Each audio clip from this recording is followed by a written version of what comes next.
Villains are destined to die. Chapter 51. The butler, who'd already visited my room once that day, came again in the afternoon with a summons from the Duke. My father, yes, I was momentarily overcome with anxiety, not because I didn't know why he was asking to see me. I'd made so much trouble recently that I wasn't sure which grievance I needed to prepare myself to deal with. My fight with Reynolds, or the scene I made on the training grounds, or buying a bunch of weapons for Eccles with the blank check. The second was the most likely candidate. I couldn't imagine someone of Reynolds' age tattling to his father after a fight with his younger sister, and as for the check, he'd given it to me to use as I liked. Surely he wouldn't care what I'd spent it on. He did not look to be in a bad mood. The butler informed me quietly, no doubt reading my silence as concern. "Let's go then," I said, his attempt to comfort me helping me to put aside my worries. "Father, you wanted to see me." I greeted him upon entering his office. By now I was only slightly nervous. The Duke was sitting on the sofa lost in thought when I arrived, and welcomed me easily. "Yes, come sit," he said, pointing to the seat opposite him. One very noticeable change that had occurred after my arrival in this world was that the Duke no longer ignored me. This meant my default reaction was no longer falling on my knees and begging for forgiveness whenever we met. I didn't hesitate to go to the sofa and take a seat as the older man ground the cigar he'd been smoking into a nearby ashtray to put it out. "Some tea?" "Yes, please." The Duke rang a bell, and it wasn't long before a maid arrived with refreshments including some tea that emitted soft, lazy trails of steam. "That is all. You may leave now," the Duke said.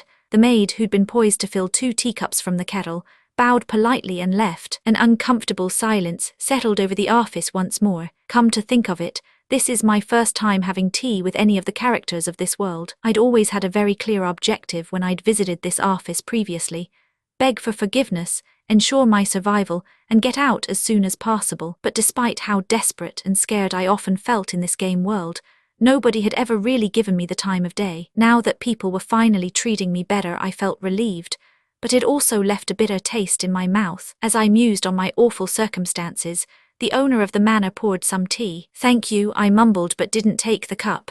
The Duke took a sip of the fragrant peppermint tea and savored the taste a moment before speaking. "Penelope." "Yes, father.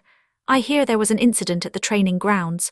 The mess with the knights was the reason he'd wanted to see me, as I'd expected. Perhaps I should have been relieved that this wasn't about my fight with Reynolds. Yes, I had a confrontation with the knights. I apologize," I said, nodding docilely and asking for forgiveness, following the now long familiar pattern. The Duke's cup clinked loudly as he placed it down, eyes glinting. "Explain to me what happened."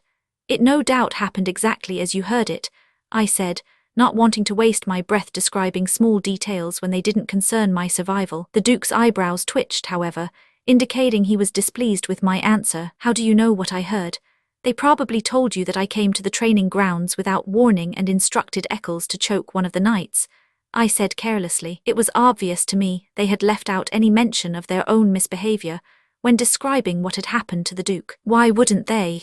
I might have been adopted, but they wouldn't dare confess to the Duke that they'd been caught badmouthing me. "If you called me here to confirm if it's true, I'm afraid it is," I said confidently, maintaining eye contact with the Duke. "If you wish to confine me to my room for failing to behave in the manner of a dignified lady, I'll accept that judgment. I'll also abstain from attending the hunting tournament."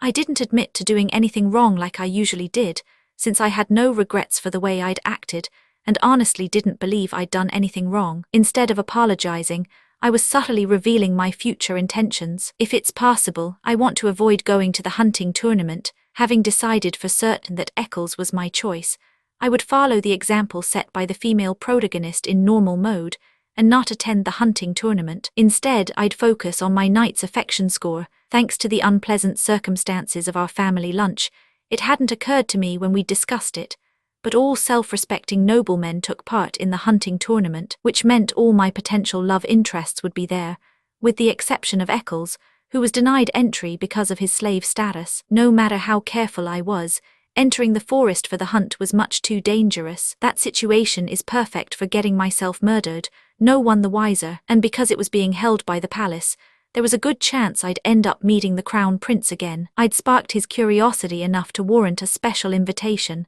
If I went, even just to spectate, and happened to catch his interest after I'd only barely managed to escape from him. No, I shuddered internally. However, I don't think I actually did anything wrong, father." Silence swept through the office like a cold breeze. The Duke's voice was cold and low when he replied, "You nearly murdered a knight charged with protecting our house, and yet you say you did nothing wrong." "Yes," I replied without hesitation. The Duke exhaled. "All right. Why was it that you ordered your slave to attack him?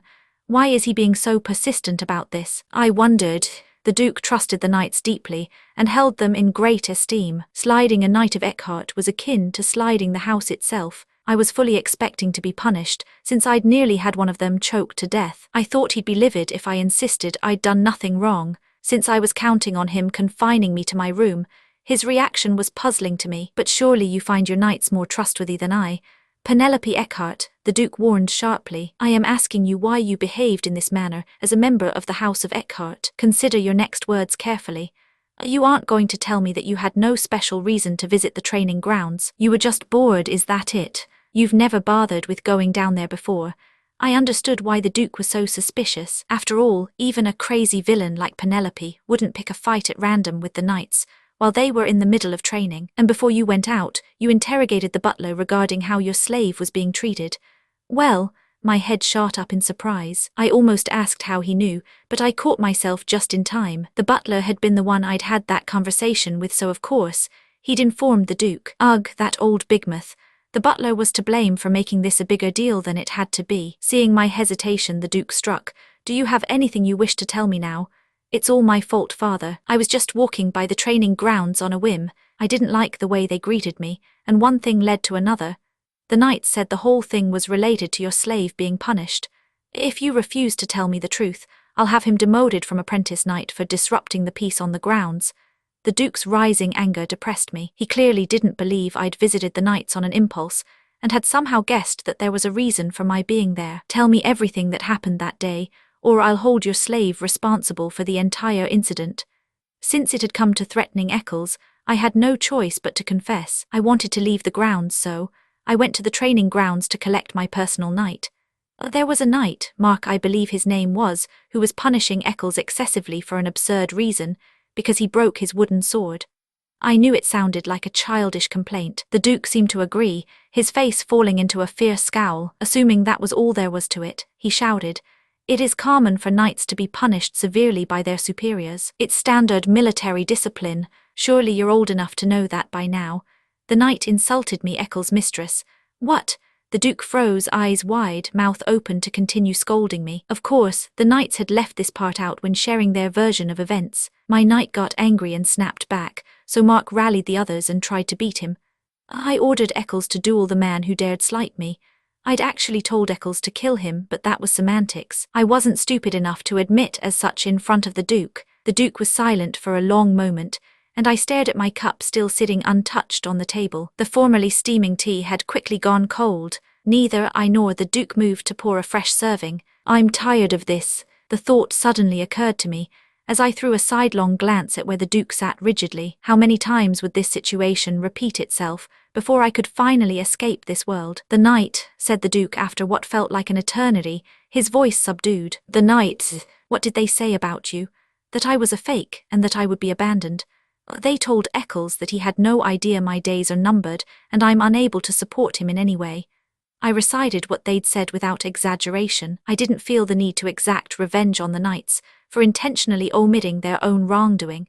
I just wanted the Duke to pay my affairs no further attention. What I wasn't expecting, however, was the way his face slowly contorted with emotion. "Why did you not come to me or Derek right away?"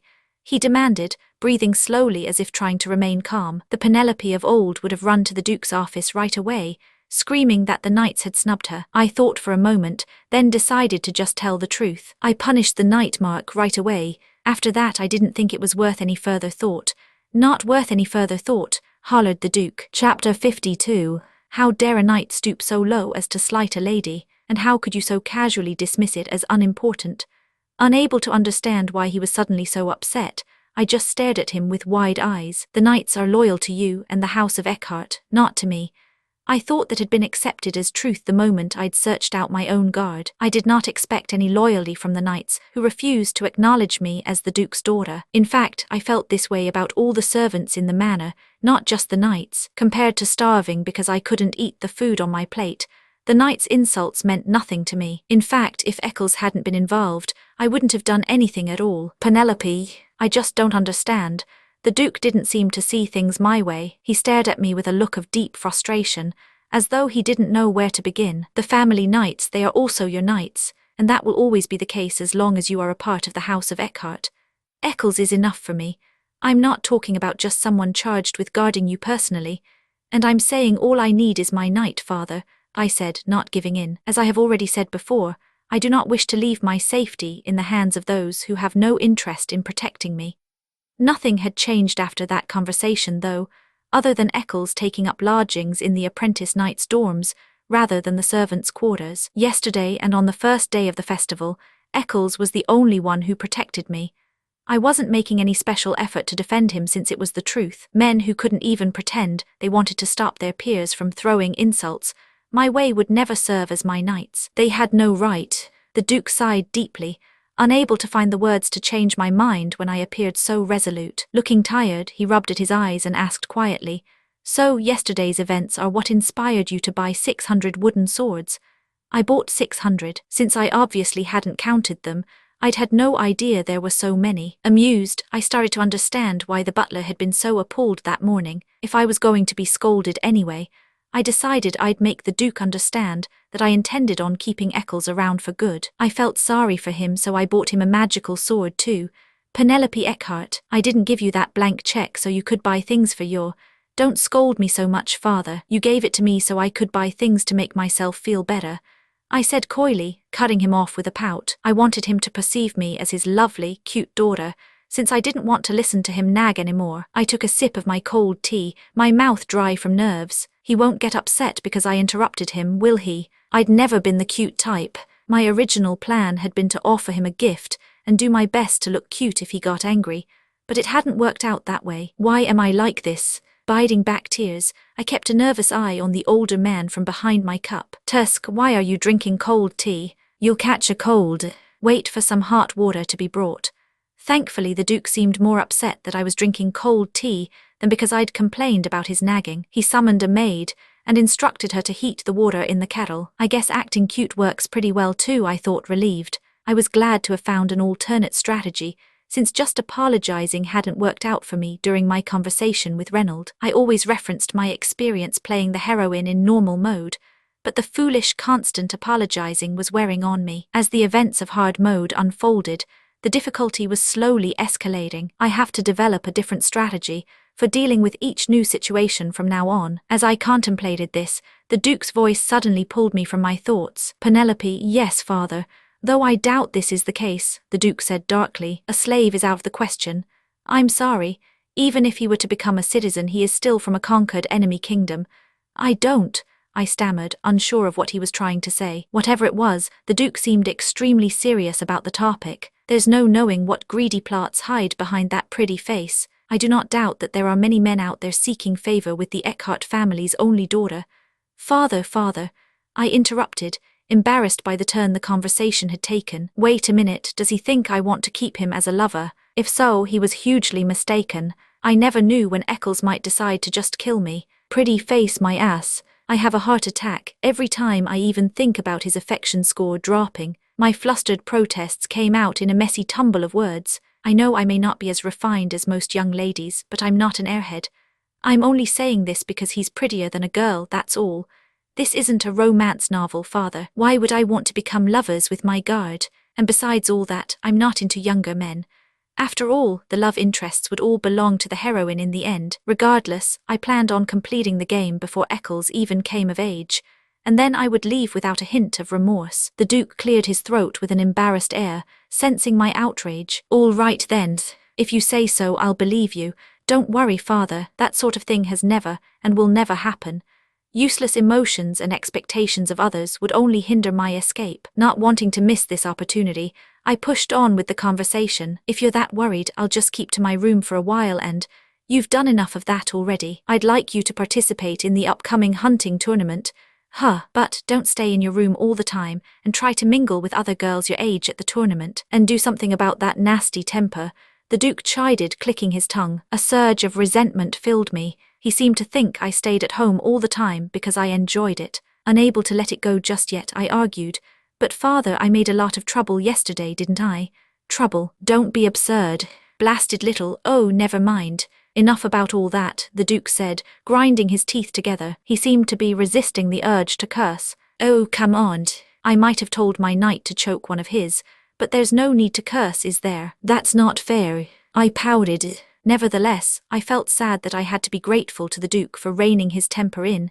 Even though I'd been handed a terrible punishment, I would have to take part in the hunting tournament. Take this, he said, retrieving something from where it was sitting on the floor. It was a large, expensive-looking wooden box. I hadn't seen it there, since it had been hidden behind the table. There was a loud thud as he placed the heavy box down. Upon closer inspection, I realized it must be some kind of case since there were handles and a lock on the top. The Duke undid the latch, opened the case and turned it toward me. I was stunned by its contents. Inside was a beautiful silver crossbow, sat on a soft cushion, the sort of weapon you'd usually only see in a movie set in the Middle Ages. It glistened like it was brand new. Elaborate designs were engraved on its surface, and gems studded the crossbow, all indicative of its great expense. It's your crossbow. I had it cleaned and repaired. There was a bright flash before my eyes. System, you have acquired magical crossbow X1 as a reward. A reward? Reward for what? I was confused for a moment, then remembered the notification I'd gotten several days earlier. You have gained affection score plus 3% for Reynold and A crossbow as your reward. This must be the crossbow that I'd been rewarded for completing that stupid quest with Reynold. I sighed, bemused by the whole thing. The Duke appeared triumphant, interpreting my reaction as positive. I've had it made safer for you to use. I peered down at the wooden case again. It looked like an expensive ornament that should be hung up on the wall rather than used as a weapon. Safer? Did he make it so I can't shoot it at all? I was almost immediately proven wrong when the Duke reached out and picked something up. I'd somehow failed to notice the black pouch resting next to the crossbow. Look here, Penelope. He tugged the top of the pouch open and showed me its contents. It was full of round metal pellets the size of my thumbnail. I stared at him uncomprehendingly. What is this, father? These are magical pellets meant to be used as a replacement for bolts. Magical? What do you mean? The pellets explode on impact and emit an electric shock, leaving whoever is shot unconscious. It's not strong enough to kill, so you don't need to worry about lethally injuring anyone. I see, I said indifferently, before realizing I should probably sound a little more grateful given how enthusiastic he was about explaining the weapon's features. I couldn't help it. I'd lost all interest in everything after realizing I'd have to attend the tournament. Hunting is whatever.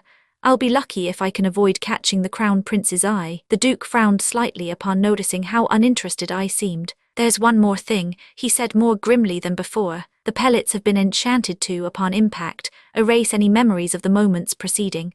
What? Erase memories? What business did a crossbow have carrying that sort of enchantment? I continued to stare at him in open confusion. The Duke spoke, almost reluctantly. If you really must shoot someone, lure them away and do so without any witnesses. What? Chapter 53. My jaw dropped. What was that even supposed to mean? It almost seemed like he was permitting me to shoot someone if I wanted. Father, I don't think I understand what you mean, I said, carefully confirming I'd heard correctly. The Duke clucked his tongue loudly. I'm telling you not to charge head first in front of everyone and bring shame to our family name again. I'm telling you to make sure there are no witnesses, since anyone you choose to shoot will not remember what happened anyway. Do you understand? It seemed as if he was trying to head off his immature daughter before she could cause too much trouble, but I thought I was banned from participating for a year because I tried to shoot someone, instead of telling me to stop trying to shoot people. The Duke had replaced the crossbow's bolts with magical pellets that caused people to pass out and lose their memories. I mean, come on. Should I be more impressed at just how much this family can get away with, or how out of control Penelope was? Why aren't you saying anything? The Duke chided, peering at my expression doubtfully. Yes, I murmured, feeling dazed. I couldn't bring myself to tell him that I wouldn't be shooting anyone. This was the nail in the coffin on any hopes I had of avoiding the hunting tournament. Glumly I said, I understand, father, I appreciate this. Good, said the Duke, clearing his throat. I wanted to hear about what happened yesterday from you, and give you the crossbow. I didn't summon you here to rebuke you, he unexpectedly consoled. I stared at the Duke with wide eyes. He coughed awkwardly. If you have nothing further to discuss, you may take that and go. This conversation has dragged on long enough. As though he was surprised by his own candidness, he laughed and shifted awkwardly in his seat. Summoning a maid, the older man instructed her to take the crossbow up to my room. The contents of the table were cleared away in an instant, and I hesitated as I stared at it. I hadn't stood to leave yet, so the Duke eyed me with curiosity. Whatever. I'd just give it to him since I'd brought it with me anyway. I have something for you too, father. I brought out the small item I'd held hidden in the folds of my dress. The jewelry box was made with expensive velvet, unlike the one I'd given to Emily. I opened it and held the box out carefully for my adoptive father to see. I could see the glistening silver reflected in the Duke's suddenly wide, dark eyes. He seemed quite surprised by the unexpected gift. "This is an amulet, isn't it?" he asked. "It has been imbued with an emergency teleportation spell. Why would you?" I guess I was right. It was made clear by the Duke's reaction. His daughter had never so much as offered him a rose from the garden. Shaking my head at Penelope's foolishness, I explained in a genial tone, "It's popular to gift one of these to any noble who is to take part in the hunting tournament, father." "A gift?" "Yes, I heard the foreign visitors in attendance will be bringing and releasing rare animals from their home countries." "Yes, since there is no knowing what might happen, I'd like you to keep it on you for the duration of the event." "No one in the entirety of this empire would dare attack me," he protested. "Probably not, but we don't know who might be interested in harming you in hopes of damaging or gaining the political power in our family's possession." The Duke stared at me like I was some kind of alien. The ornate silver amulet I'd gifted him with was quite pricey, since it contained an emergency teleportation spell. I'd had a hard time choosing between teleportation and another amulet imbued with defensive magic, but in the end, had decided this one was better. The House of Eckhart had refused to take part in the war, maintaining a neutral stance. Attacking or even killing the Duke would be like declaring war on the House of Eckhart and reigniting the fighting. Nobody would be stupid enough to do such a thing, but I'll bet people might try and kidnap him in order to extort the Eckharts. If anything unpleasant were to happen to you, there's bound to be those who would force our house to pick a side in the ongoing conflict between factions. Why are you thinking like that all of a sudden?" the Duke muttered, looking taken aback. Then with a jerky glance at me, he muttered to himself, "No, never mind. All right, I'll make sure to wear it at all times." He looked equally bewildered as I had felt upon receiving a crossbow that erases people's memories. It seemed like he'd never expected to receive such a meaningful gift from his scatterbrained foster daughter. "I'll be going back to my room then," I said. I'd brought the gift originally to soothe his inevitable temper. Regardless of its original purpose, I delivered it to him. Feeling rather embarrassed, I quickly got to my feet and made for the door. The Duke spoke again, however. "Penelope," he called softly. "Father, you've become quite mature of late." The Duke's eyes were unreadable as he said this. I should have been happy to hear such a kind compliment, but instead, I felt my throat tighten unpleasantly. I had no idea why I felt this way. My tongue seemed to move all by itself. "Your Grace." The Duke's blue eyes expanded slowly, hearing me address him this way once more. "I can't say I've never resented you. However, was I saying this on behalf of poor Penelope, or out of some kind of miserable pity for myself? I had never been important enough to my family to warrant even the small allowances the Eckharts had granted the wild and unruly Penelope. I've never once forgotten to be grateful to you for taking me in." In the next moment, a notification appeared. "System, your relationship with Duke Eckhart has improved. You've gained +15 reputation points as a result. Total 30, whichever it was." I felt a little like crying. The hunting tournament was only a few days away. I summoned the butler in the morning and had him bring me some blunt wooden bolts I could use to practice using the crossbow, since I didn't want to waste the expensive pellets, which had each been enchanted with 2 spells. After delivering the crossbow bolts, the butler lingered hesitantly. "My lady, I have something for you," he said, holding an envelope out to me uncertainly. I murmured, puzzled. I'd instructed the butler to burn any and all invitations addressed to me after I'd successfully met with Winter. "It's a letter from the palace, so I am unable to discard it." "The palace," I repeated. I could feel the muscles in my face twitching. Why had a letter been sent to me from the palace? The sight of the dragon stamped into the golden wax seal sent a chill of ominous foreboding through me. I don't want to read it, but if I was to be prepared for all eventualities, I had to. With a heavy sigh, I grudgingly opened the envelope with a letter opener and began reading its contents. "Dear Lady Penelope Eckhart, It has already been several months since our meeting in the maze garden, though I instructed that invitations be sent to you for any banquets and events held here at the palace. You have not been in attendance at a single one of them. Are you still bedridden with iron poisoning? Thankfully, since the hunting tournament will take place shortly, we will be able to meet again soon.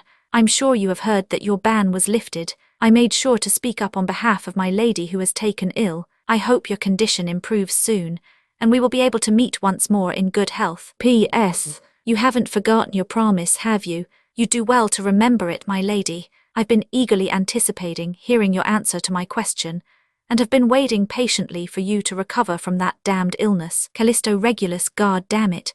Shuddering at the sight of the bold, cursive signature, I crumpled the letter into a ball angrily. Why hasn't he forgotten about me yet? His persistence sent shivers down my spine. I couldn't understand why. When I'd been sucked into a dating simulation game, I had to endure receiving threatening letters. My lady, the butler questioned, taken aback. May I inquire as to the nature of the letter, my lady? If you must know, it was a threat from a lunatic with nothing better to do, apparently. Butler, I said, biding back the urge to respond thusly, how long will the knights be training today? I believe their training ends at 6, but why do you ask, my lady?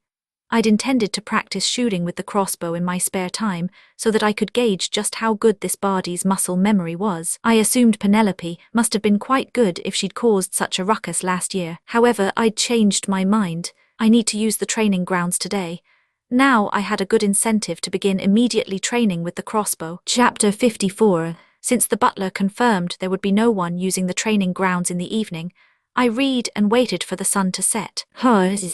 I was sucked into a game, and now I have to practice shooting a crossbow of all things. It was bothersome and totally unfair, but there wasn't much I could do about it. After receiving a threatening letter from the Crown Prince, I now knew I needed to be able to defend myself if I wanted to survive. I suppose I should be thankful that the Duke gave me this nice crossbow. I wouldn't attack any of the ladies that got on my nerves, as the Duke seemed to worry I would. Instead, I would shoot any potential love interest who tried to kill me, especially the Crown Prince, who was easily the most dangerous and difficult of them all. If I attacked clumsily, I'd be accused of attempting to murder a member of the imperial family. However, to my great relief, the metal pellet would shark its victim, leaving no trace of the attack and wiping their memory. Perfect. I performed a small standing ovation at just the idea, the Crown Prince foaming at the mouth as he fell unconscious to the ground. But this is just a means of self-defense, nothing more. This isn't about personal grudges, I told myself, trying to tamp down my excitement. Eventually the sun set outside my bedroom window,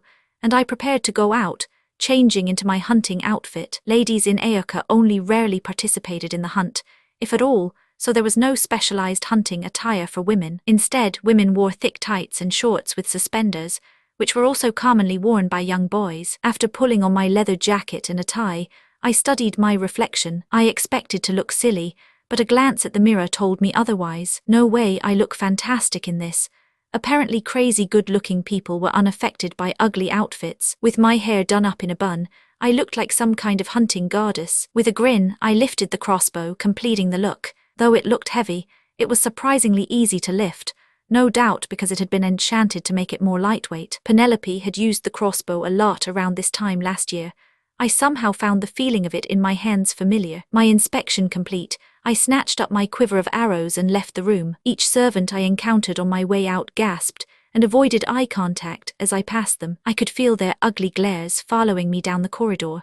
Apparently, the servants didn't enjoy seeing me armed with a crossbow. Looks like I'll have to walk around like this every once in a while to remind them who's boss. Thanks to the crossbow, I was able to leave the manor undisturbed since no one dared approach me. The path leading to the training grounds was empty and quiet, though it was to be expected since I'd purposely timed my visit for after the knights had all left. I was soon proven wrong in thinking I was alone, when a silhouette appeared coming from the opposite direction. His pink hair was dyed an almost crimson red by the light of the setting sun, almost dark enough to resemble my own hair. I knew who it was even before I saw his hair though, thanks to the words above his head, affection score 17%. I tried to turn back, but by then we'd already made eye contact. I lurched to a stop. Damn it, I was dismayed to find myself staring at him awkwardly, a stretch of road between us. Why was it him of all people? The person I wanted to avoid the absolute most. I marveled at my bad luck. What do I do? It didn't feel right to just say a genial hello after the intense quarrel we'd had not that long ago. However, it would be even more strange to turn around and leave after already making eye contact. I decided to trust in my thick skin and just meet him head on. What else am I supposed to do? He'll ignore me if he has any decency. Reynold, however, had far fewer scruples than I'd expected. You look like a country bumpkin out on their first hunt, he marked as I walked past him. Don't tell me you intend on going to the training grounds dressed in that embarrassing outfit.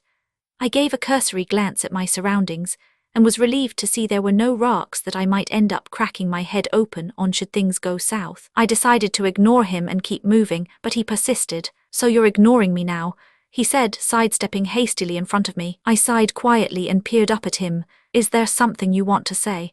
His piercing gaze told me he had a great deal he wanted to say to me. Fine then, let's hear what bone you have to pick with me this time. I stared, waiting patiently for him to speak. He simply stared back, however. If you have nothing to say, don't bother talking to me, I said, attempting to step around him again. This time Reynolds spoke in a rush. The nights, they're not done yet. They've been doing some additional training for a few days now. You'll run into them if you go now. I had no desire to converse with Reynolds anymore, but if he was right, it would be a good idea to wait. Apparently even he'd heard of my quarrel with the knights. But what does it matter? They are the ones who should be avoiding me. They were the ones who did the slandering.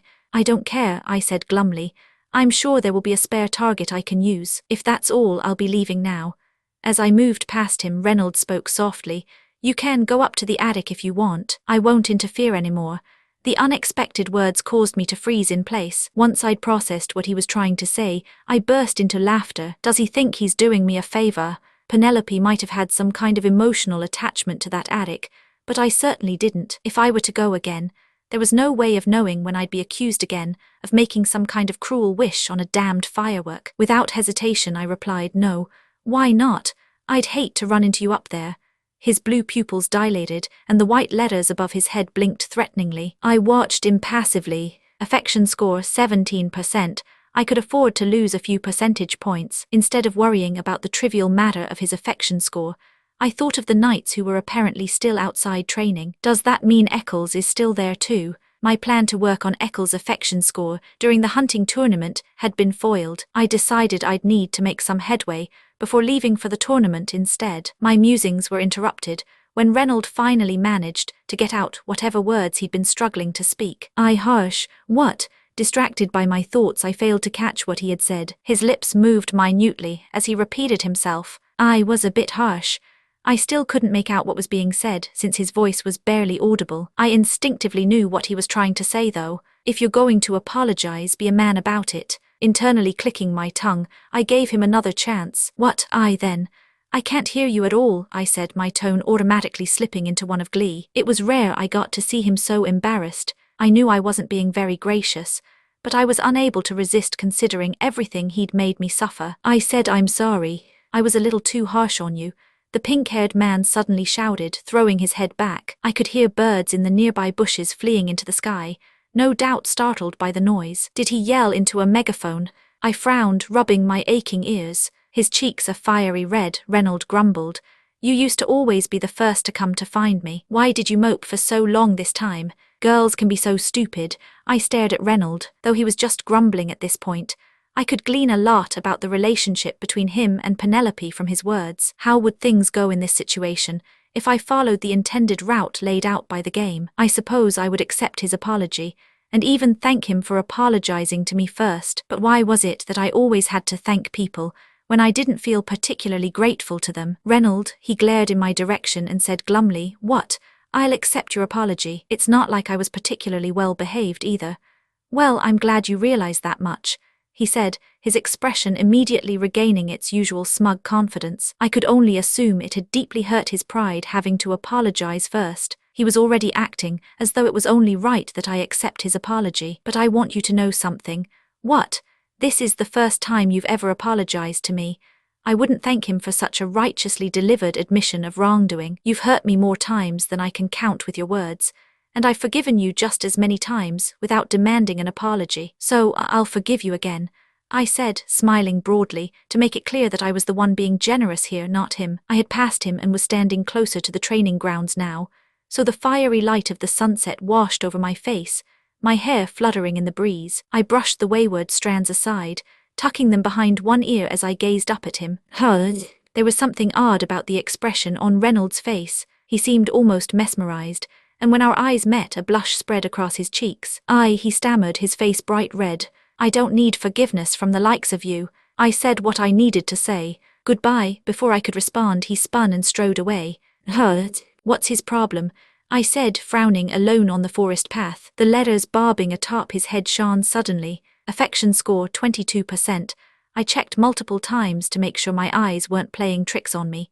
Fixated on the numbers until he was too far away from me to make anything out. Chapter 55. Reynolds had been right. When I arrived at the training grounds, the knights were just finishing their training. Thankfully, the targets, which were situated a distance from the sparring area, seemed to be vacant. There was probably no shooting practice today. Avoiding the knights, I edged around the outside of the training grounds and made my way toward the archery range. It would have been faster to go across, but I'd only just met with the Duke. For the time being, it was safer to just lay low and avoid trouble. When I finally arrived, I loaded the crossbow and pulled the string back until it was hooked on the latch. Turning the crank, I got ready to shoot. I trusted Penelope's body to know what to do. She'd apparently already been using a crossbow for a year after all. I couldn't seem to hold the tip of the bolt steady on the target. Though the crossbow had felt light when I was carrying it, it felt heavy as I tried to aim it. My arms quivered trying to hold it in place. Don't tell me Penelope's never done this before. I grumbled, letting my already fatigued arms fall. I'd managed to load the crossbow somehow, but I had no idea how I was supposed to hold or shoot it. I let out a wordless shout, shaking my aching wrists and hefting the crossbow up again. I intended to pull the trigger this time, before my arms started trembling from the strain. You can't aim it if you hold it that way.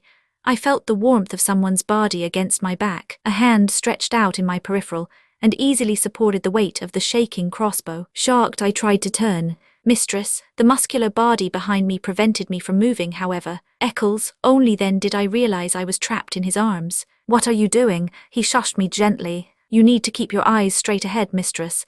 Eccles whispered in my ear. I squirmed in his embrace, flustered. Your prey is getting away. At the quiet murmur of his words, I froze, my back flush with a firm chest. I swallowed, my mouth suddenly inexplicably dry. Let go with your left hand. Use your right hand to grip the trigger and pull the handle toward your chest. The hand he'd been using to support the crossbow glided along the shaft of the weapon until it rested on top of mine. The back of my hand was bathed in warmth, but it was his breath ghosting over my neck that I was acutely aware of. Support the handle with your left hand and look at the target.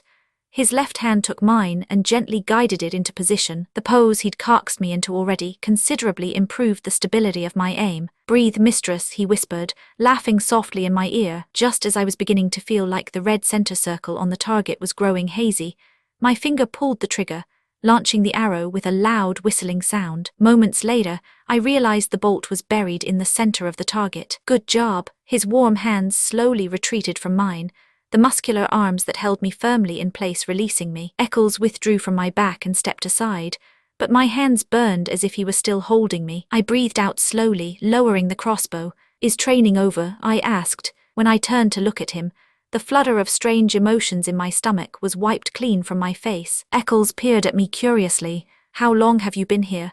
Not very long. You didn't need me. He sounded as though he was unhappy I hadn't immediately called for him. Are you upset? I asked with a faint smile, amused that he could say such things with so little expression. The knights are already upset with us. If I called for you during training, I wouldn't be doing you any favors. Were you worried about me? Of course, I'm always worried about you. His lips twitched slightly and his affection score rose. Affection score 44%. The increase in affection immediately made my mood soar. I felt the smile on my lips grow wider. You look like a proper knight now. Do you like the new training clothes? The money I'd spent had certainly been worth it. He no longer looked shabby. Instead, the new clothes lent him an elegant air. He nodded minutely in answer to my question. Glad to hear it, I murmured, turning away. I didn't actually care if he disliked them. After all, I'd done everything that was in my power to help him. I hoisted the crossbow again, this time positioning myself in the same way he'd held me. Though it was a huge improvement, I still found it hard to aim accurately. My arms began to ache, maybe because I was using muscles I'd never used before. He could have helped, but in his usual tactless manner, He just watched as I struggled. "Is this because of the hunting tournament?" he asked. I huffed with exertion. Unable to support the crossbow any longer, I lowered it with a nod. "Yes," slightly out of breath, I muttered. "I'll get first place and get you something nice to eat." There was no chance I would actually win first place, of course. I was practicing solely to ensure my survival. I heard a soft laugh escape his lips and spun around. His expression was as dry as ever, but I could see the faint shimmer of laughter in his ash-colored eyes. I was a little surprised since I'd never really seen him laugh before. "Are you laughing at me?" I asked, and he nodded vigorously. "I think Mistress will find it hard to use the crossbow." "Why?" "Well, he said, lowering his eyes to the ground and mumbling something I couldn't understand. "Hurt? Too small and what?" I asked. He ignored my question. "You won't be able to handle the recoil if you don't have proper posture. You might even sprain your wrist or cause the bone to fracture." Really? I didn't hate the sound of that. That would work nicely, actually. At least then I'd have a good excuse for skipping the stupid hunting tournament. I'd accidentally let my real feelings slip through. Noticing Eccles' eyes go round, I quickly changed the subject. "But how do you know so much about crossbows?" As far as I knew, Eccles hadn't had any formal training with weapons until later in the game. It puzzled me how well he was able to handle the crossbow. "In Delman," he said, then hesitated. Eventually he corrected himself. "In my home country, archery is considered a basic skill. So Eccles' kingdom is called Delman." That information had appeared nowhere in the game. I tucked it away in my brain for future reference. I found it interesting that the future swordmaster had learned to use a bow before the sword. "Not swordsmanship." "No, I see," I said, nodding. "That's good. Then you can help me correct my posture so I can win first place." He was silent for a moment, then in a low, husky voice he asked, like I did just now. "Yes," I said innocently. "Affection score 49%, that's it." I grinned at the surge in affection.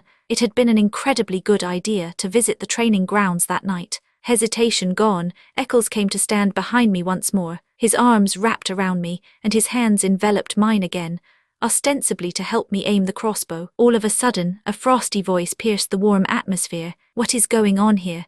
My body was jerked around roughly, but not of my own accord. Eccles had spun, taking me with him. Sensing an intruder, he instinctively aimed the crossbow while I was still cradled in his arms. A dark-haired man stood stiffly in my line of sight now. "Lord Derek," I said. Chapter 56. I was mortified. What is he doing here? In the game, it was very rare that two love interests appeared at the same time, with the exception of maybe Reynold and Derek. Despite that I was still occupied with being completely flustered by this development, Derek continued in a low growl, "Penelope Eckhart."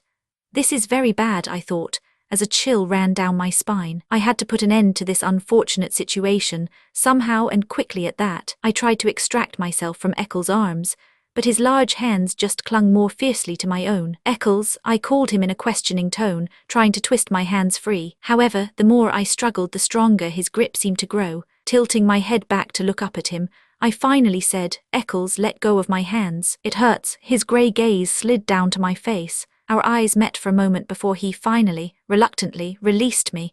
I immediately felt cold when he withdrew his hands. I hurriedly pulled away from Eccles and bowed to Derek. "I asked you what you were doing." His piercing gaze was still ice-cold. Why is he so upset? My recent quarrel with the knights had been neatly resolved with the Duke, and Derek hadn't made a peep about it in the last few days anyway. I hadn't done anything to make him angry during that time either. Puzzled by his bad mood, I tilted my head and replied as gently as possible. "My knight and I were practicing shooting with my crossbow. The Eckhart house employs archers, as I'm sure you know." His frigid gaze shifted to Eccles, who was still beside me. "I can't bother them when they are training," I said, stepping in front of Eccles protectively. "And my knight is skilled with the crossbow, so he's more than fit to teach me." "Teach you?" Derek's eyes flashed furious blue, his expression deeply offended, but by what I didn't know. The score above his head began to flicker dangerously. However, it was his vicious expression that scared me more than the affection score meter. He alternated glances between me and Eccles as he spat in a derisive tone. "You are stupid enough to aim your weapon at ladies your own age. What is it that you want to learn exactly?" "It's because I lack common sense that I'm trying to learn before the tournament, Lord Derek." Though the words didn't bother me much, it hadn't actually been me who'd threatened the ladies after all. I couldn't stop an angry sigh from escaping my lips. "If you're displeased that I'm making use of the training grounds, I can go elsewhere." "Let's go, Eccles." I tried to escape with my knight in tow as quickly as possible. As I was about to pass Derek, he grabbed me. "Where do you think you're going?" He prevented me from retreating any further, holding onto my arm firmly. I turned to regard him with surprise, and he glared at me savagely. "If you need to learn that badly, I'll teach you myself." "I'm sorry. He said suddenly, turning to Eccles. "If you have no further training to attend to, return to your quarters." His imperious order, given with an arrogant jerk of his chin, left me speechless. Even though it had been me who'd wanted Eccles as my personal knight, it was because Derek, the captain of the knights, allowed it that he was allowed to take part in training. As was the case in any army, the Eckhart Knights had a strict hierarchy. All this to say, I thought Eccles wouldn't hesitate to obey. Instead of leaving, however, he gently wrapped his hand around my other wrist, the one Derek wasn't holding, which still clutched the crossbow. "My mistress, she wants me to teach her," he said, tilting his head defiantly. "What has gotten into them?" With both of my arms held captive, I stared at them in confused fear. Derek's expression twisted into something ferocious when he saw Eccles defying his order. "You are nothing but a slave. Who are you to teach anyone?" Even the Imperial army was soundly defeated by the archers of Delman at the Battle of Livius. Eccles responded. My jaw dropped. He was clearly picking a fight, and in response to his defiance, the air became thick with a cloying hostility. There was no way of knowing which of them, the oppressive feeling, was coming off more strongly. "It would be nice if you let me go while resolving whatever this is." I struggled to free both of my wrists, but neither man seemed willing to let go. "Delman," Derek said with a mocking smile after a prolonged moment of just silently glaring. "Ah, do you mean the country of barbarians that looted and erased many smaller nations from the map altogether, only to be betrayed by those same nations?" Eccles' grip on my wrist tightened. "Damn it, they'll fight for real at this rate." Scared and unable to make a sound, my eyes darted between them fearfully. Frankly, I wished the knight would just shut up. In this empire, at least, he was of a far lower station than Derek, after all. Contrary to my desperate wish, however, Eccles glared back at the young lord. "Why don't I show you?" "What?" Derek responded. "I'll show you what a lowly barbarian can teach a lady of this empire about archery." "Why, you impertinent little—" Derek's expression grew somehow fiercer at Eccles' taunting tone. I noticed that both of their affection scores were blinking ominously, and felt anxiety creeping up inside me. If a fight between them was a predetermined event in the game, I felt certain that I would be the unlucky one who got caught in the middle and wound up dead. I'd remained silent, afraid a single wrong move would lead to my death, but I couldn't take this any longer. Enough already," I shouted as loudly as I could, pushing both of them away. They'd been glaring as if they were going to throw hands at any second, and it was only because I'd taken them by surprise that I was able to free myself. I drew both arms to my chest, just in case they tried to snatch them back, then quickly said, "I'm leaving. I suddenly don't want to practice anymore. I need to get away right now." I made to leave the shooting range, leaving them behind. Perhaps surprised by my reaction, they both rushed to stop me. Penelope, mistress. Even Eccles, whom I had expected to behave better than this, rushed forward. Brow furrowing deeply, I coolly pushed him away. "Don't follow me. I'm going back to my room." Alone, though it sounded like I was speaking to Eccles, this was mostly directed at Derek. He could attempt to follow me into the manor, saying he was my brother and it was his right. "If you're going to fight, just do it after I leave, please." "Goodbye." I fled from the training grounds, afraid they might come after me, and felt eyes glaring at me as I passed. My hurried stride picked up the pace, until I was practically running as I got farther away from them. Huff huff, entering one of the property's forest paths, I breathed hard as I glanced behind me. No one was following, much to my relief. I finally felt safe enough to slow down a little. Phew, I nearly died back there, caught between those two. You should always trust your gut feelings. Remembering the foreboding chill that had run down my spine earlier, I shivered. Amused that I'd managed to take my crossbow with me despite my chaotic escape, I muttered hollowly, "What a relief I was able to get away safely."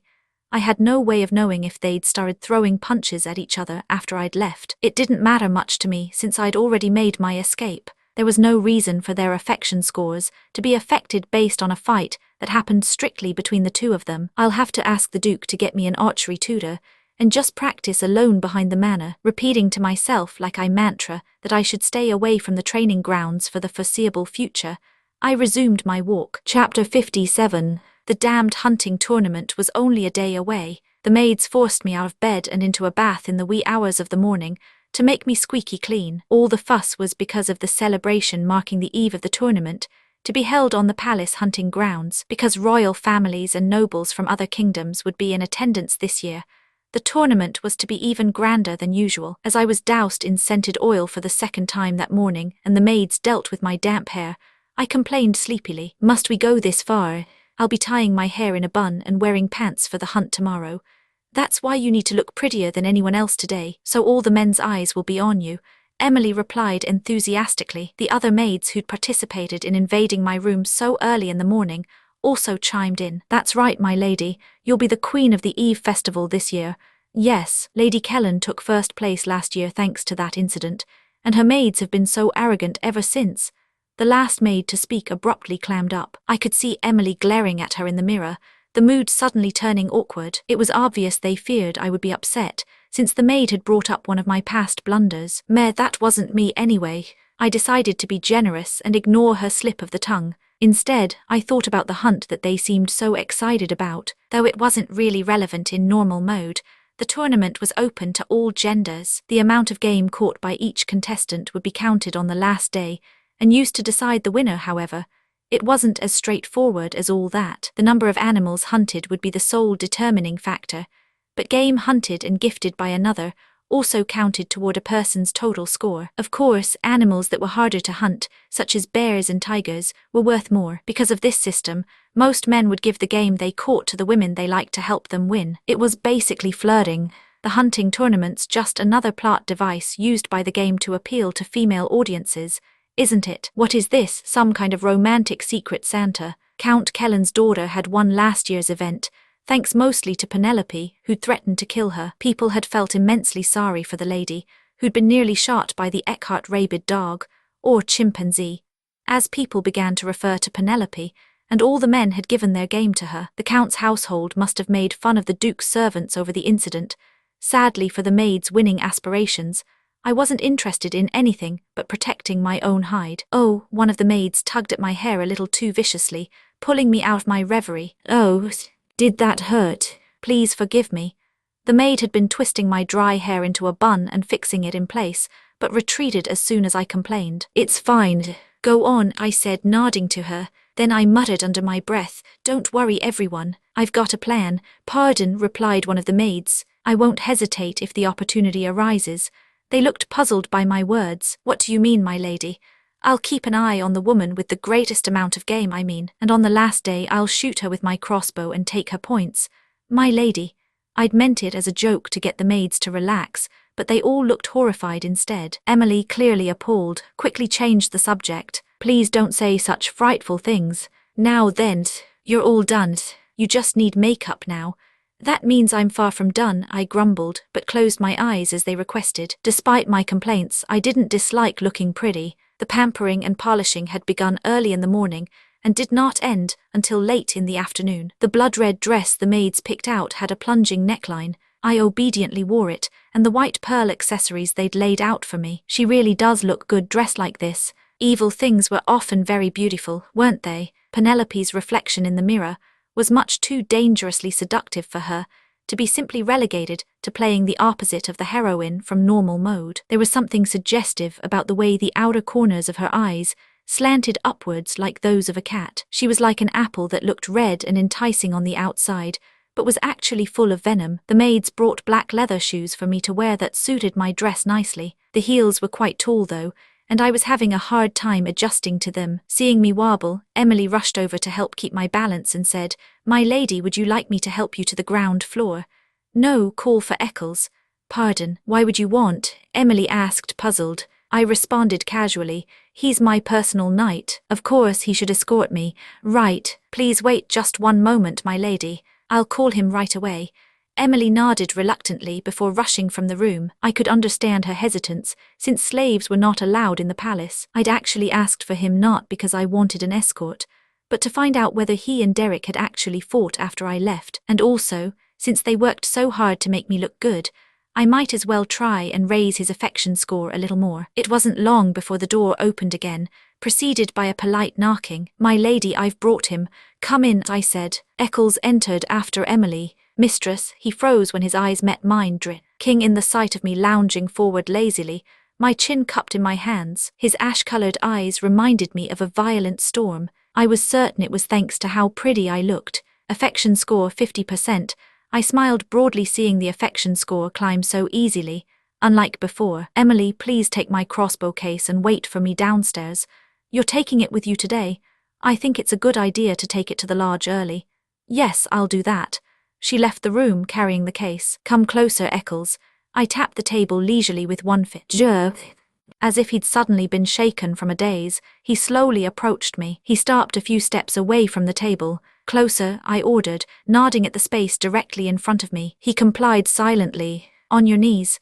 Though the command was delivered abruptly and forcefully, Eccles immediately did as he was told. I reached out, softly gripping his chin. Because I hadn't seen him since the confrontation with Derek a few days ago, I needed to make certain he was okay. Thankfully, I couldn't see a single blemish on his smooth skin. Are you hurt? I asked gently, though the way I was gripping his chin contradicted the concerned question. Derek might have only hit him where the bruises wouldn't show. Eccles gazed up at me, then shook his head softly when I was finished examining his face. So you didn't fight then? I'm relieved. He left immediately after you did, mistress, he said, understanding what it was I wanted to know. Were you worried about me?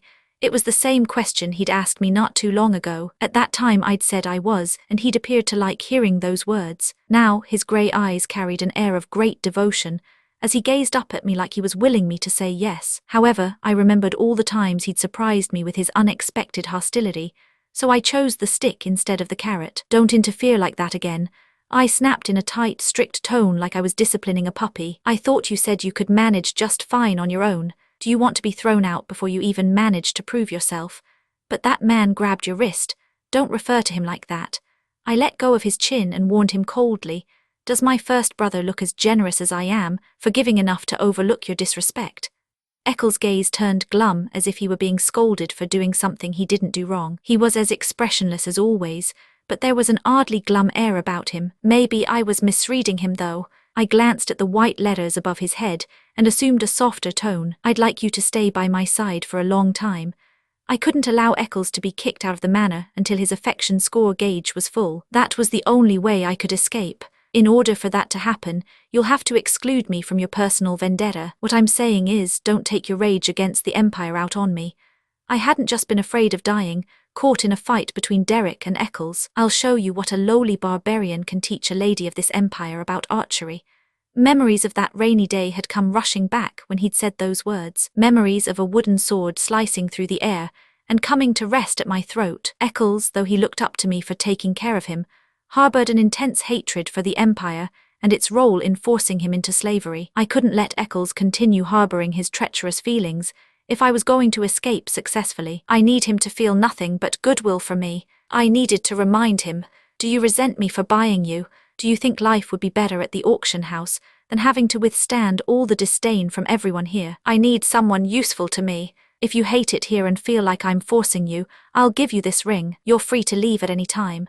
I reached for the ruby ring, pretending that I intended to remove it from my hand. It was an aggressive tactic, and one I'd be forced immediately to regret and apologize for if he tried to leave. I'd played normal mode though, and I knew how he'd endured Penelope's rampages and fits of temper, and remained at the manor regardless. As a slave from a conquered kingdom, there was nowhere he could go that would offer him more security and safety than this manor. Mistress, Eccles' eyes showed nothing but distress as I offered him the hand that wore the ring. As expected, he made no move to take it. Instead, he said, "Please, I'm sorry." Chapter 58. Eccles rubbed his face against my ringed hand and begged, "I'll never defy you, mistress. I'm sorry. Please forgive me just this once." The unforgiving surface of the enormous ruby caught against his soft skin. He could take the ring and insist on staying with me, couldn't he? At least then he would be free from the threat of it choking him at any time. But despite my cold expression, Eccles continued to behave like a dog obediently wagging its tail. I can't figure out if he's naive or crafty. I watched as he essentially handed his leash back to me. I brushed him off with some difficulty as he continued to push his face into my hand, placing the ring on the table. Before he could whine, I held his face with my hands on both of his cheeks. "Eccles," I said quietly, my eyes locked with his grey gaze, "you became my knight the moment I gave you that sword, and I'm your one and only lady. Don't ever forget that." Eccles was smart and would catch on to any falsehoods immediately, so I smiled at him with my eyes almost closed. That way he had no way of knowing if I was being insincere or not. His ashen eyes grew momentarily dreamy. Yes, mistress. Affection score 54%. The affection score had gone up a little. Finally, I was past the halfway point. Smiling with satisfaction, I lowered my hands from his cheeks. Good. Now it's time for you to attend to your nightly duties. Scooping the ring from the table and sliding it back onto my finger, I held my hand out to him expectantly. Escort me to the ground floor. Eccles took my hand as he always did. I'd just reached the bottom of the stairs with his help when I encountered the Duke, who was dressed very nicely and accompanied by the butler. Father, they'd been headed for the door when they saw me and came to a stop. Good afternoon, I said with a smile. The Duke stared at me without replying. Father, I asked, puzzled. He cleared his throat and finally replied, Why are you dressed like that? What do you mean? I asked, offended that he had ignored my greeting and appeared to be criticizing the way I was dressed. What's wrong with what I'm wearing? Though I'd worn only very modest clothing after entering this body, this dress was exactly the sort that Penelope had always liked to wear. The Duke clucked his tongue, apparently displeased. You haven't even had your coming-of-age ceremony. How can a young noblewoman? Good afternoon, my lady. You look amazing today. The pearl earrings complement your dress particularly well. The butler suddenly interrupted what the Duke was trying to say. The man was astute, I had to give him that. Really? I put a lot of effort into choosing the right outfit. I'm glad to hear you say that. Do you think it looks all right? I asked, beaming at him. The butler quickly responded, Of course. I'm positively dazzled. Thank you, you've greatly improved my mood. Ahem. The Duke interjected, making it known that he was uncomfortable with our wholesome conversation. I'm never going to greet you so warmly ever again, I thought, glaring at the Duke subtly. Perhaps guessing what I was thinking, the Duke changed the subject. Why did you come down the stairs with him anyway? The Duke turned his sour mood on Eccles, throwing an unfriendly glance at him. I shrugged. He's my personal knight. I asked him to escort me to the palace. Escort? Don't be absurd. We will be going as a family, since we haven't done so in a while. Send him away. Your brothers will escort you. We'll be going together. Yes. Ugh, things are looking bad already. My smile became wooden. I felt stifled just imagining the four of us riding in the same carriage. That sounds lovely, Your Grace, said the butler, clapping his hands once in satisfaction and completely unaware of my gloom. But since my lady is having some difficulty walking thanks to her high heels, why doesn't the Duke escort her to the carriage? Ahem, how bothersome. I'm quite all right, I said, trying to refuse with a smile. The Duke held out his hand suddenly. Hurry up, take my hand. We don't have time for this. No more than a second had passed before he was changing his mind. I thought you said it would be bothersome. I wasn't sure what to think. I was baffled by his shifting moods, but had little choice. Eccles, I whispered softly, feeling bad for summoning him. Be a good boy until I get back. I'll buy you lots of nice things with the prize money if you behave. He didn't answer, just looked at me with an unreadable expression. He then nodded softly and let go of my hand. Affection score 55%.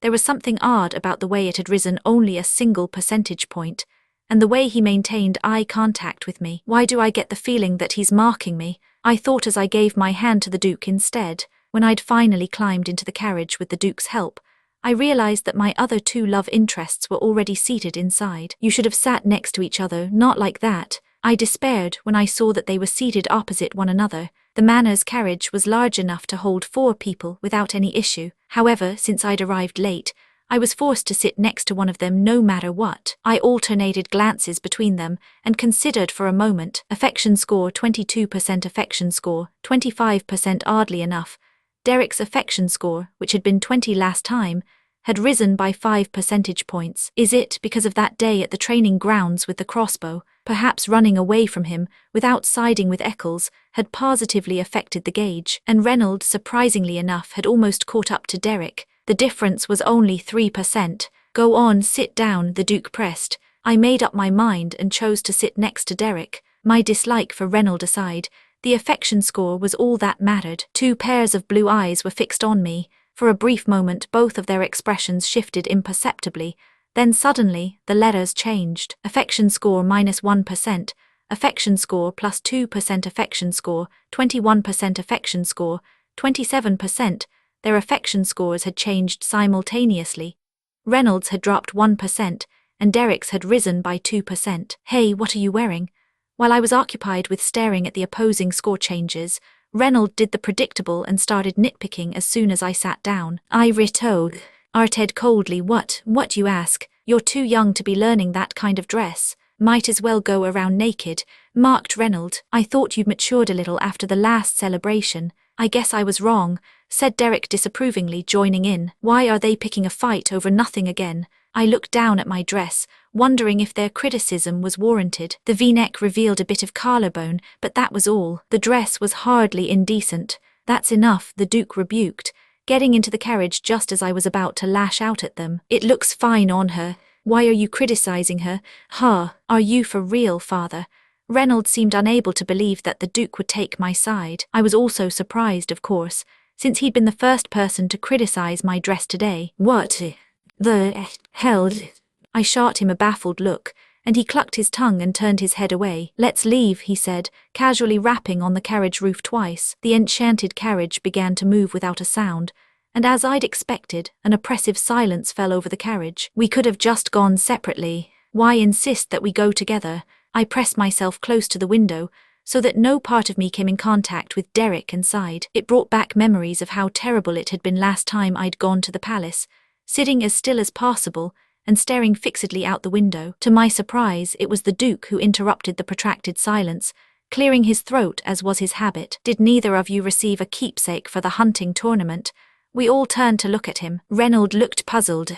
What keepsake? You know, a charm of sorts to wish you safety like this, the Duke said, pointing at his collar and encouraging us to look. The brother's eyes fell on his clothes, and I looked as well, wondering what all this was about. Then my eyes widened. Wait, that's an amulet. Where did you get it, father? Derek said, speaking for the first time since we started moving. I was dumbfounded. The Duke was wearing the silver amulet I'd given him proudly on his chest like it was a medal. Wait, why is he wearing it like that? It was designed to easily attach anywhere on one's clothing. But why would someone wear a charm like that so openly? The weapon trader had told me that it was popular because it could be worn secretly. The Duke almost seemed proud of it. I gaped, confused.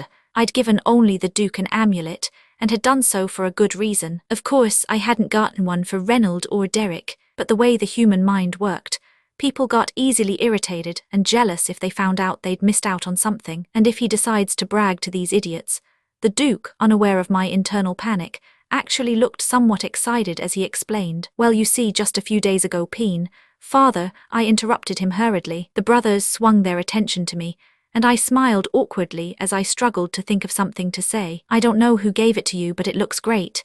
Is that so? The Duke's lips twitched, pleased by the compliment. Biding back a sigh, I suggested in a roundabout manner, Still, you should have hidden it on the inside of your clothing. Someone might say something disrespectful if they see it. I was thinking someone might suggest that the head of the House of Eckhart was a coward for wearing a magical amulet to keep himself safe. Reynold, however, misunderstood what I was trying to say. She's right, he said spitefully. It would be disgraceful if people were to assume you had taken a mistress in your old age. Let them assume what they want, the Duke suddenly shouted. Who would dare say something so rude about a present from my daughter? If anyone dares, I won't stand for it. Chapter 59. The silence was so icy cold, like a blizzard had blown through the carriage. I'm done for. All I could do was laugh internally. Did Penelope give that amulet to you? Derek asked in a low voice. For some reason unknown even to myself, I shivered. The Duke was oblivious as he grinned, taunting them. You two should have been nicer to her like I was. It's your personalities that make you so unpopular with the ladies, you know. Reynold only laughed incredulously, and Derek, who had been regarding the Duke silently, turned his stare on me. There was an emotion I couldn't read in his blue eyes. You didn't give me, he began tensely, before abruptly falling into a sullen silence and turning stubbornly away from me. His affection score shimmered and changed. Affection score -1%, affection score 26%. Oh, come on. What's the big deal? It was just an amulet. I felt a surge of resentment for how ridiculously easy it was to send the affection score down in hard mode. The carriage slowed as we approached the palace, and I glanced out the window to see a long line of other carriages, starting at the front gates. Why is it taking so long? I murmured. The hold-up was strange, since there had been no such line last time. The Duke replied, They are searching the carriages for magical weapons or items and also mages. Searching? Yes, this hunting tournament is being hosted by the Crown Prince himself. If he has any regard for his own life, he'll ensure the security is flawless. I nodded, agreeing with this assessment of the situation. The Crown Prince was a war hero, with enemies both in and outside the Empire. The attempts to attack or assassinate him probably wouldn't ease until he ascended to the throne. I suppose it's only natural that he's so unhinged, I thought, acknowledging that his crazed personality wasn't all that surprising. Not that I sympathized in any way, of course. I was the one who deserved the sympathy of the two of us, but if they are also checking for mages, does that mean Winter can't take part? Our carriage reached the gate, interrupting my train of thought. We were allowed through rather quickly, as was expected, though the magic-detecting crystal balls flagged the magic marbles in my crossbow. It wasn't a problem since they were clearly meant for hunting. After a palace mage completed the inspection, he returned my crossbow and its case to Emily, who had arrived in a separate carriage. "What lunacy are you planning this time? You seem overly prepared," Reynold marked, stubbornly gazing out the window. Derek glared at me accusingly and sighed, obviously in agreement with his brother. Ahem, the Duke, who had prepared the crossbow himself, cleared his throat uncomfortably. I felt unfairly judged yet again. The Eve Festival was to be held in a large garden, located not far from the forest that would later serve as the hunting grounds. As was to be expected of the Imperial Palace, even located outdoors as it was, the venue was beautifully decorated. There were fine fabrics and ribbons draped artfully, complementing the natural beauty of the colorful flower beds. There was also a high, dense wall of vegetation that surrounded the venue, protecting it from prying eyes, and gorgeous lights hanging from various points all around. It seemed as if many of the guests had already arrived, as the attendants were flitting between the round tables, of which there was one allocated to each house. The Duke and my two brothers left to check on the large and horses they'd be using during the hunt, leaving me to enter the garden alone save for Emily trailing behind me. "Where is he? Is he not here yet?" I wove between the countless nobles, searching the many faces around me almost desperately. I needed to know where the Crown Prince was. I had no way of knowing when he might suddenly appear, so my heart was racing. Maybe I should have just gone with the others. The prince might be a crazy, arrogant bastard, but even he wouldn't try to kill me while the Duke and his family were present. I felt regret wash over me, but was soon distracted as I noticed people whispering nearby. The gall of that girl. Even if her ban was lifted, I'm surprised she was brave enough to show her face here of all places. Exactly. How on earth is Duke Eckhart educating his children? Oh, my lady, don't say that. No amount of education can change the fact that she is of low birth. They were obviously talking about me. Scowling, I cast my eyes around in search of the ones responsible for saying such things, but I couldn't pick anyone out of the crowd since everyone was staring at me. I suppose it's to be expected. I was infamously badly behaved last year. Knowing this didn't make the experience any more pleasant, though. I realized that I was in no position to judge the Crown Prince's situation as all that different from my own. Penelope also had many enemies positioned everywhere. There was good reason for her aggressive attitude toward life. Ugh, look at her vulgar clothes. She hasn't even had her coming-of-age ceremony. Does she have no shame?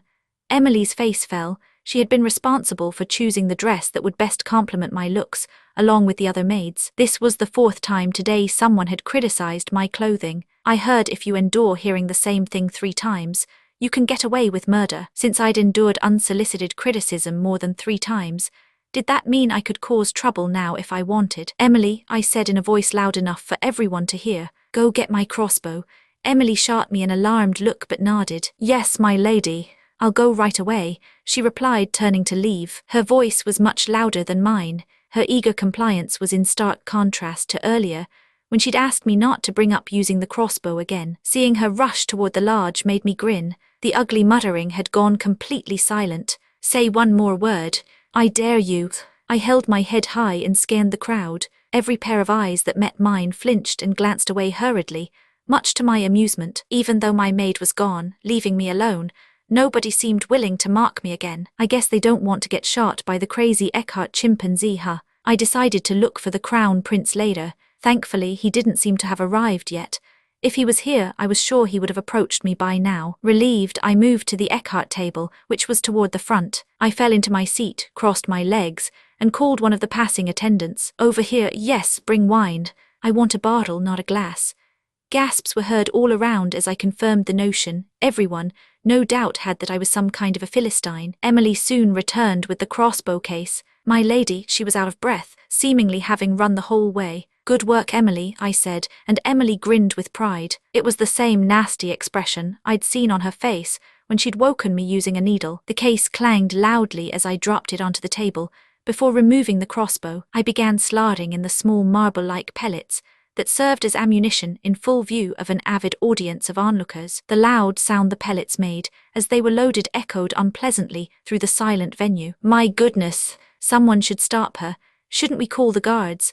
I could hear whispers, but I ignored them, turning the crank on my weapon. Hers. What the hell are you doing? Came a confounded voice. I looked up and found that the Duke and his sons had arrived. People were openly sighing with relief. You look like you were really looking forward to this. Was the tidal chimpanzee not enough for you? You're already trying to shoot someone, Reynolds asked, mystified. The crossbow clicked, indicating it was loaded and ready to go. I slung it over my shoulder, not bothering to turn and look at him. It's none of your concern. Can't you see that everyone's staring at you? I can't let you bring shame to our family again.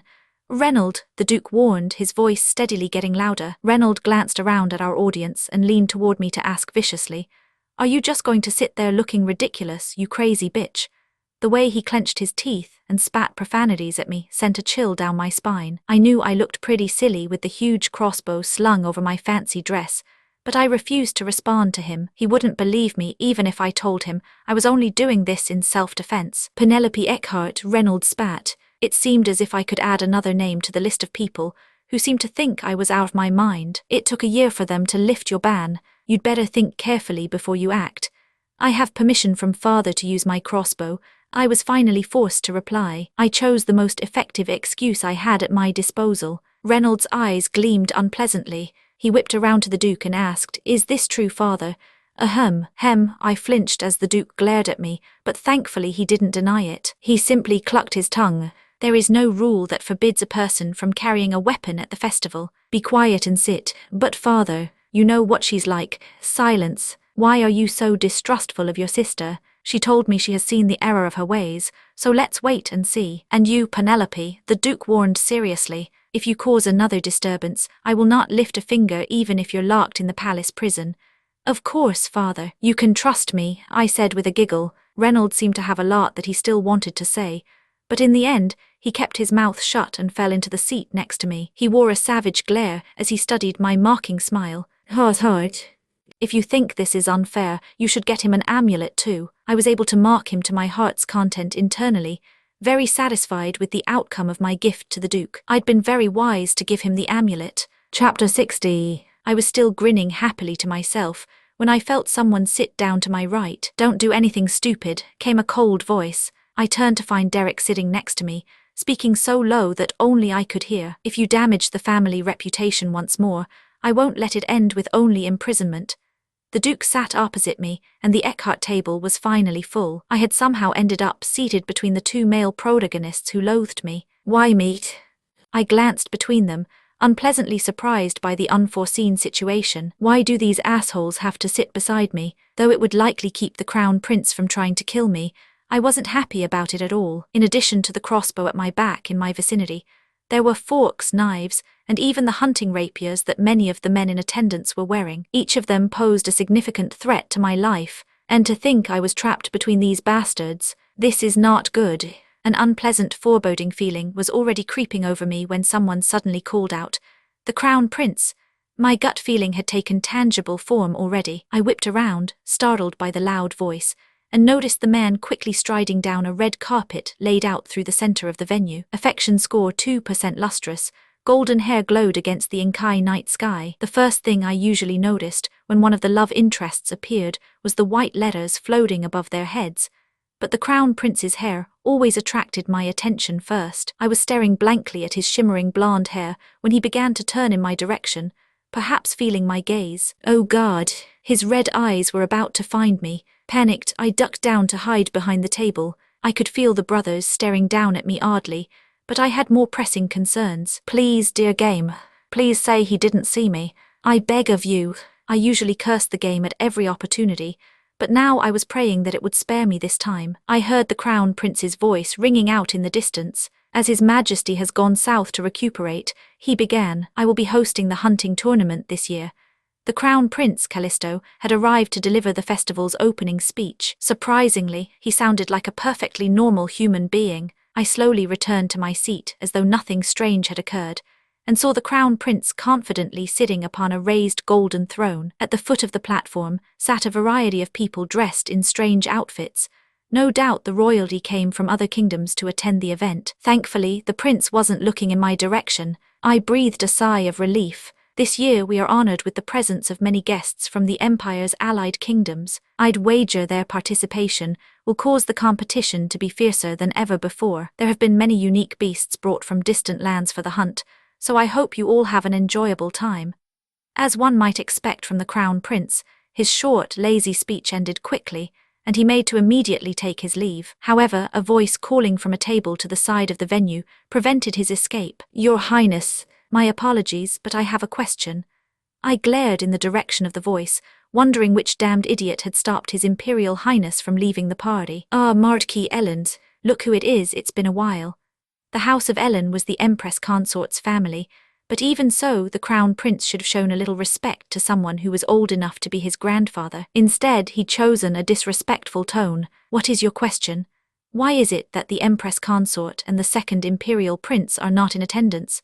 There were actually seats prepared for the imperial family at the very top of the platform, but the only person seated there was the Crown Prince. A dangerous smile appeared on the Crown Prince's lips at his enemy's foolish question. She, just like His Majesty, seems to be ill. She did not respond to my invitation.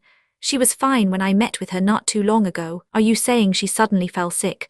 I don't know the details. Perhaps learning that I was to host the event was too much for her to bear. Callisto responded with a careless shrug. Marquis Ellen's expression hardened. Then what of the second Imperial Prince? My beloved younger brother seemed sad to be parted with the Emperor during the hunting tournament, so I sent him south. If a child wants to remain with their father, they should of course remain together. Isn't that right? The second prince was not young enough to be referred to as a child by any stretch of the imagination. I knew instinctively that Callisto had taken his revenge for the events of the second prince's birthday. That sounds about right. Someone laughed loudly, agreeing. The voice came from where the families that had supported the Crown Prince in the war and joined him in battle were sat. No matter how you looked at it, the prince was the perfect predator, verbally crushing his political foes while everyone watched, including the leaders of other kingdoms. I supposed a struggle for the throne would be a heated, dirty battle, but such struggles felt out of place, since this was meant to be a dating simulation game. I hadn't seen any scenes like this in the game when I'd been playing previously. It was a uniquely strange feeling, becoming one of the characters in the game and witnessing the politics of the situation unfold for myself. I was staring blankly at Callisto when his red eyes suddenly darted to mine. Oh no! Our eyes met before I could react. I wanted to lower my gaze, but it was too late. His lips formed a twisted grin the second he recognized me. Affection score 3%, the letters above his head blinked. Shit. The anxiety that had sat quietly simmering in the pit of my stomach now roiled, completely overwhelming me. The Crown Prince held eye contact for a long, agonizing moment, but soon turned to regard Marquis Ellen. I think that answers your question, Marquis.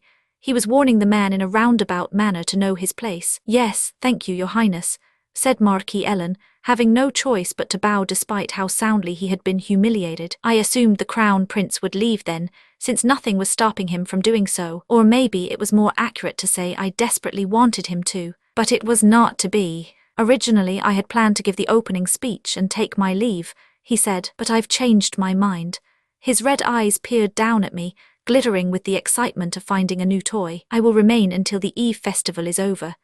Boxed in on either side by impassable assholes with the Crown Prince in front of me, I honestly wanted to cry. Having finished his speech, the Crown Prince ascended from his throne, seemingly intending to speak to the nobles that made up his supporters. I couldn't shake the feeling, however, that he was slowly but surely making his way to me. At the same time, the Duke left to greet his fellow nobles. My lady, do you feel ill? Asked Emily. Maybe I'd made my anxiety too obvious, since she was regarding me with a worried expression. I'm fine, I said, trying to school my expression to seem unconcerned. Then I said, actually, Emily, would you get me some water?